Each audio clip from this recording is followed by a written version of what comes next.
Good morning. I am Dr. Loni Lokwani, Associate Professor, Department of Chemistry, Government College, Kota. आज का हमारा topic है stereo chemistry. Stereo chemistry जो कि BSc part first के organic chemistry के अंतर्गत आता है। तो इसमें हम पहले लेंगे कॉन्सेप्ट ऑफ आइसोमेरिज्म, समावयता की अवधारणा। अब आइसोमेरिज्म क्या होता है? अब केमिस्ट्री में कई कंपाउंड ऐसे होते हैं जिनके कि फार्मूला सेम होते हैं परंतु मॉलिक्यूलर फार्मूला सेम होते हैं, आणविक सूत्र समान होते हैं परंतु उनके फिजिकल और केमिकल प्रॉपर्टीज़ भिन्न भिन्न होती हैं। रासायनिक और भौतिक जो गुण होते हैं वो अलग होते हैं। इन्हें आइसोमर्स कहा जाता है, समावयवी कहा जाता है और इस क्रिया को आइसोमेरिज्म या समावयता कहा जाता है। जैसा कि चार्ट में दिख रहा है, समावयता कितने प्रकार की होती है? मेनली संरचना स्ट्रक्चरल आइसोमेरिज्म और त्रिविम आइसोमेरिज्म, स्टीरियो आइसोमेरिज्म जिसे बोला जाता है। तो स्ट्रक्चरल आइसोमेरिज्म जो है वो फिर से उसको डिवाइड किया जाता है स्थिति, पोजीशन आइसोमेरिज्म, श्रृंखला चेन आइसोमेरिज्म, क्रियात्मक समूह समावयता, फंक्शनल ग्रुप आइसोमेरिज्म। अब स्टीरियो आइसोमेरिज्म जो है वो दो तरह से उसको डिवाइड कर सकते हैं, विन्यासी समावयता और संरूपीय मीन्स कन्फॉर्मेशनल आइसोमेरिज्म और ज्योमेट्रिकल आइसोमेरिज्म। अब इसी में क्रियात्मक को भी दो में डिवाइड किया गया है, मध्यावयता और चलावयता, टॉटोमेरिज्म एंड और उसको और डिवाइड किया गया है जो जामित विन्यासी समावयता है उसको ज्यामिति समावयता और प्रकाशीय समावयता मीन्स ज्योमेट्रिकल आइसोमेरिज्म और ऑप्टिकल आइसोमेरिज्म। तो ये क्लासिफिकेशन है कि किस तरह से ये चार्ट में दर्शाया गया है कि समावयता को किस तरह से हम क्लासीफाई या वर्गीकृत कर सकते हैं। एक एक करके हम डिस्कस करेंगे। फर्स्ट इज स्ट्रक्चरल आइसोमेरिज्म, संरचनात्मक समावयता। संरचनात्मक जैसे नाम से ही है कि जिन ऐसे समान अणुसूत्र वाले यौगिक, मॉलिक्यूलर फार्मूला जिनके समान हो परंतु उनके मॉलिक्यूलर स्ट्रक्चर में अंतर हो और आणविक संरचना में जो है अंतर हो, स्ट्रक्चरल आइसोमेरिज्म कहलाती है। अब ये अंतर कई प्रकार से हो सकता है। स्ट्रक्चर में जैसे पोजीशन अलग हो सकती है फंक्शनल ग्रुप की, तो पहले हम लेंगे उसमें पोजीशन आइसोमेरिज्म, स्थिति समावयता जिसे बोला जाता है। इसके अंतर्गत ऐसे कंपाउंड्स आते हैं जिनमें कि फंक्शनल ग्रुप क्रियात्मक समावयता जो होती है, फंक्शनल ग्रुप क्रियात्मक समूह जो होते हैं या बॉन्ड्स जो होते हैं, डबल या ट्रिपल बॉन्ड, द्विबंध या त्रिबंध, या कोई सब्स्टिट्यूएंट अगर प्रेजेंट है, कोई प्रतिस्थापी समूह जो प्रेजेंट हो वो भिन्न भिन्न पोजीशन पे हो, डिफरेंट पोजीशन पे हो, भिन्न भिन्न स्थिति पे हो, उसे बोला जाता है पोजीशन आइसोमेरिज्म, स्थिति समावयता। जैसे एग्जांपल है उससे समझ आएगा। First is propanol, structure is CH3 CH2 CH2OH, 1 propanol है ये। अब नेक्स्ट इसका है CH3 CHOH CH3। अब ये जो 2 नंबर वाला जो कार्बन है इस पे OH ग्रुप आ गया, तो ये है 2 प्रोपेनॉल। तो फंक्शनल ग्रुप की पोजीशन चेंज हो गई और दोनों का मॉलिक्यूलर फार्मूला जो है वो है C3H8O। मॉलिक्यूलर फार्मूला सेम है पर फंक्शनल ग्रुप की स्थिति पोजीशन अलग अलग है, तो इसलिए इसे पोजिशनरिज्म कह सकते हैं। क्रियात्मक समूह जो है अलग अलग स्थिति पर उपस्थित है। दूसरा हम एग्जाम्पल देखेंगे ब्यूटीन का, CH2 double bond CH CH2CH3। ये 1 ब्यूटीन है क्योंकि कार्बन नंबर 1 पे जो है, ये कार्बन नंबर 1 पे डबल बॉन्ड प्रेजेंट है तो 1 ब्यूटीन है। Next is CH3 CH double bond CH2। अब यहाँ कार्बन नंबर 2 पे डबल बॉन्ड है तो ये हो गया 2 ब्यूटीन। अब इसमें क्या हुआ, डबल बॉन्ड की स्थिति या पोजीशन बदल गई और मॉलिक्यूलर फार्मूला सेम है दोनों में, C4H8, ये इसका मॉलिक्यूलर फार्मूला है। तो इस तरह से हम देख सकते हैं कि बॉन्ड्स की स्थिति बदलने पे भी जो है वो ये पोजीशन आइसोमेरिज्म होती है। ऐसे हम एक और एग्जांपल लेंगे, ज़ाइलीन या ब्यूटाइन लेते हैं पहले, जिसमें कि ट्रिपल बॉन्ड है, ये डबल बॉन्ड था। ब्यूटाइन लेंगे तो कार्बन नंबर 1 पे ट्रिपल बॉन्ड है, CH triple bond C, CH2 CH3, तो ये 1 ब्यूटाइन। और कार्बन नंबर 2 पे जो है बॉन्ड प्रेजेंट है तो CH3C triple bond C CH3, तो 2 ब्यूटाइन है।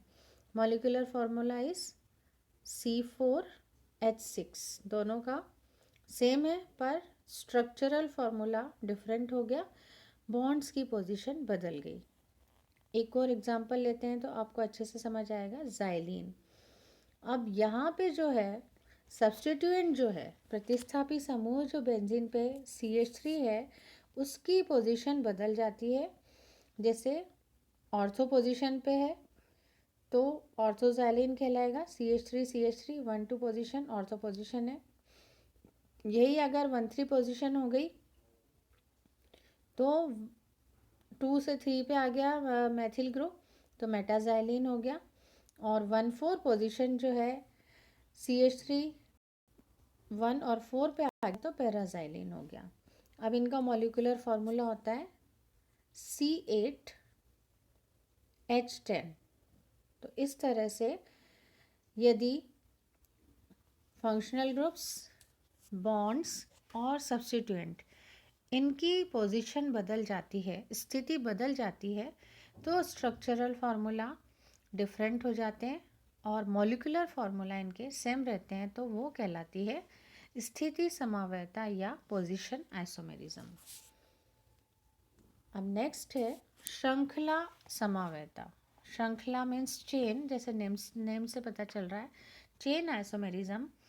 इसके अंतर्गत जो आइसोमर्स आते हैं उनकी कार्बन एटम्स जो होते हैं उनकी चेन अलग अलग होती है, कार्बन परमाणु श्रृंखला अलग अलग होती है। अर्थात कार्बन परमाणु जो है आपस में ब्रांच्ड और अनब्रांच्ड चेन द्वारा जुड़े होते हैं। तो फिर उन्हें जो है उनकी संख्या क्या है उस हिसाब से हम उनको बांट सकते हैं। जैसे एग्जांपल देखेंगे तो ब्यूटेन और पेंटेन का हम एग्जांपल लेंगे तो उसमें कितने उसके आइसोमर्स पॉसिबल है। फर्स्ट इज ब्यूटेन,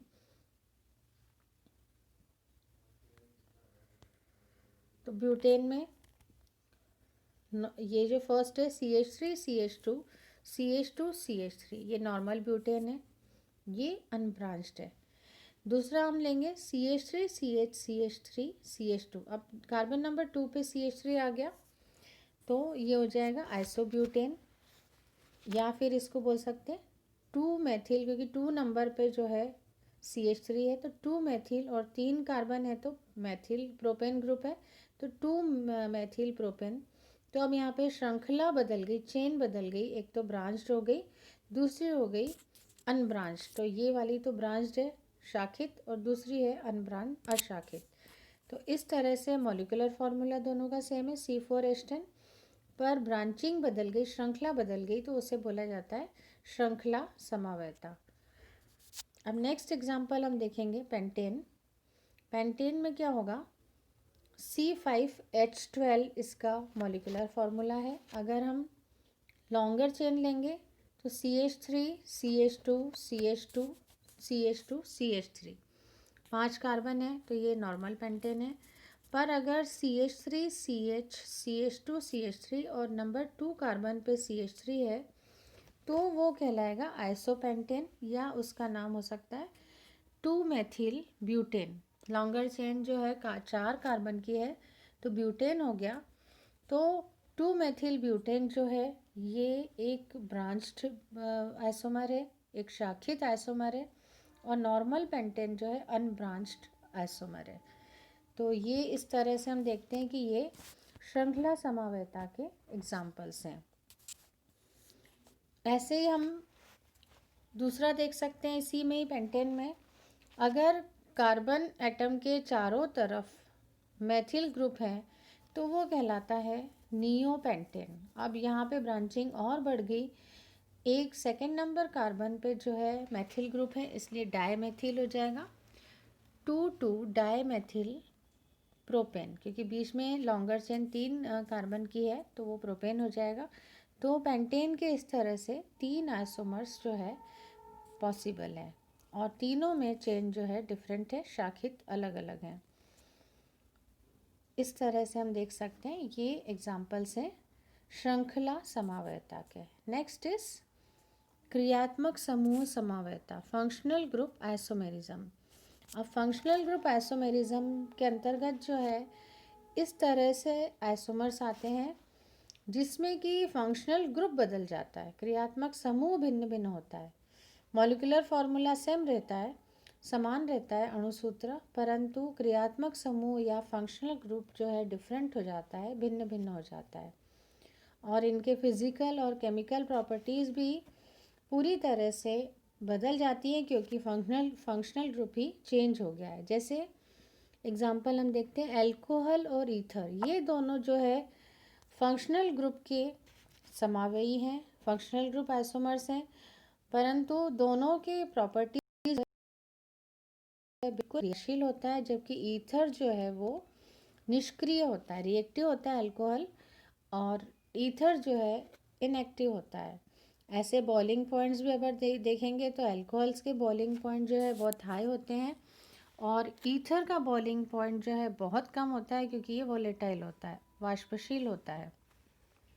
इसी प्रकार से एल्डिहाइड और ketone, carboxylic acid and ester, ये भी आपस में जो है फंक्शनल ग्रुप आइसोमर्स है। जैसे हम एग्जांपल से देखेंगे तो हमें समझ आएगा। First is C2H6O। अब इसमें फर्स्ट देखेंगे CH3CH2OH, तो ये इथेनॉल है। अब CH3OCH3 ये है di methyl ether, molecular formula same है पर यहाँ फंक्शनल ग्रुप बदल गया, एक में इथेनॉल है एक में ईथर है, तो ये दोनों आइसोमर्स हैं फंक्शनल ग्रुप के, क्रियात्मक समूह समावयवी कहलाएंगे। Second example molecular formula is C3H6O। तो इसके अगर हम आइसोमर्स देखेंगे तो एल्डिहाइड और कीटोन, एल्डिहाइड और कीटोन भी जो है आपस में फंक्शनल ग्रुप आइसोमर्स हैं, क्रियात्मक समूह के समावयवी हैं। जैसे एग्जांपल देखें CH3CH2CHO, एल्डिहाइड है, ये कौन सा एल्डिहाइड है? Propane aldehyde. और नेक्स्ट हम देखेंगे CH3C∼OCH3, तो ये कीटोन है, एसीटोन है, तो एक में एल्डिहाइडिक ग्रुप पे एक में कीटोनिक ग्रुप है, तो इस तरह से जो है इनके फंक्शनल ग्रुप डिफरेंट हो जाते हैं, मॉलिक्यूलर फार्मूला सेम है। दूसरा एक एग्जांपल हम लेंगे एल्डिहाइड और कीटोन्स का, जैसे कि मॉलिक्यूलर फार्मूला इज C3H6O। अब इसमें देखेंगे CH2 double bond CH2OH, allele alcohol भी इसका नाम हो सकता है। तो अम्ल व एस्टर का के लिए अगर हम देखेंगे प्रोपिनॉल एक हो जाएगा और इसे एलिल एल्कोहल भी कह सकते हैं।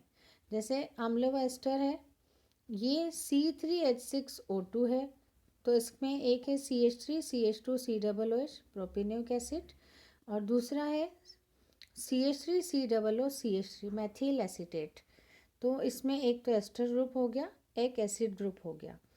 तो इस तरह से जो है ये कहलाएंगे क्रियात्मक समूह के समावयवी। अब ये एग्जाम्पल्स हो गए, एग्जाम्पल्स से आप देखेंगे तो ज़्यादा अच्छे से समझ आएगा। जैसे ऊपर एल्डिहाइड कीटोन का हमने बताया था एल्किनॉल है, वैसे अम्ल और एस्टर का एल्किल डाइऑल भी होता है। इसमें इसी का फॉर्मूला भी ये C3H6O2 है, जैसे CH3 double bond COH CH2OH, ये होता है प्रोपीन डाइऑल, तो ये भी जो है इसका एक आइसोमर है। तो इस तरह से ये जो है फंक्शनल ग्रुप आइसोमर्स कहलाते हैं। अब हम देखेंगे असंतृप्त व चक्रीय यौगिक, अनसैचुरेटेड एंड साइक्लिक कंपाउंड्स। तो इसमें एल्कीन, एल्काइन, डाइन आदि जो होते हैं साइक्लिक कंपाउंड्स के साथ भी आइसोमेरिज्म प्रदर्शित करते हैं। इनमें डबल बॉन्ड और ट्रिपल बॉन्ड का डिफरेंस पाया जाता है, जो कि इनके लक्षणों के लिए, गुणों के लिए ये रिस्पॉन्सिबल, उत्तरदायी होते हैं। और ये भी जो आइसोमर्स हैं ये फंक्शनल ग्रुप आइसोमेरिज्म में ही आते हैं। जैसे एग्जांपल देखेंगे, मॉलिक्यूलर फार्मूला इज C3H6। तो एक इसका आइसोमर हो जाएगा CH3 CH double bond CH2 propene, और दूसरा आइसोमर है CH2 CH2 CH2 cyclic compound cyclopropane. तो अब इसमें भी एक साइक्लिक हो गया और एक जो है अनसेचुरेटेड हो गया, प्रोपीन अनसेचुरेटेड है, और दूसरा जो है साइक्लिक है। मॉलिक्यूलर फार्मूला सेम है पर स्ट्रक्चर जो है इनके डिफरेंस हो गए और इनकी प्रॉपर्टीज़ भी पूरी तरह से अलग होती हैं। तो इस तरह से ये